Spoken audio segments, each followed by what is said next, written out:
Let's talk about the physics of fluids, the unseen forces that literally shape our world. You ever see a massive jet and just wonder, how does that thing even fly? Or what about a bug just skating across a pond? How in the world do they do that? And how can one tiny tap on a pedal stop a huge speeding car? Well, the answer to all of these questions, it's all about the world of fluids. So what's a fluid? Simple. It's anything that flows. Yep, that means liquids and gases. Let's start with what happens when fluids aren't even moving. It's called fluid statics. Okay, first key idea is pressure.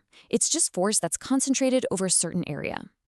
And that's why a sharp knife cuts so well. A tiny area means huge pressure.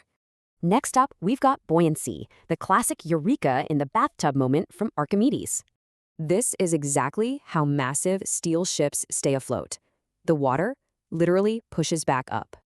Okay, so what about when fluids start moving? Let's get into the secrets of flow. This simple equation just means if you squeeze the path of a fluid, it has to speed up.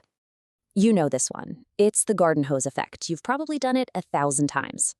All right, now for the big one, Bernoulli's principle. It's really all about conserving energy. But all you really need to remember is this golden rule. It's the key to so much. And boom, this explains flight. Faster air over the wing, lower pressure, and you get lift. It's also how a pitcher throws a wicked curveball. The spin creates a pressure difference. But fluids have other weird properties. Let's talk about their personalities.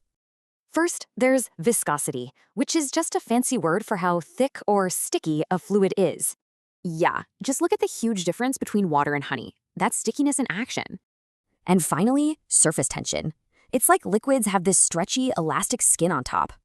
This skin is why raindrops are round and, yup, how those insects can walk on water.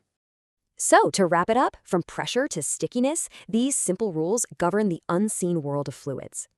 These invisible forces are everywhere. Now that you know the secrets, what will you notice next?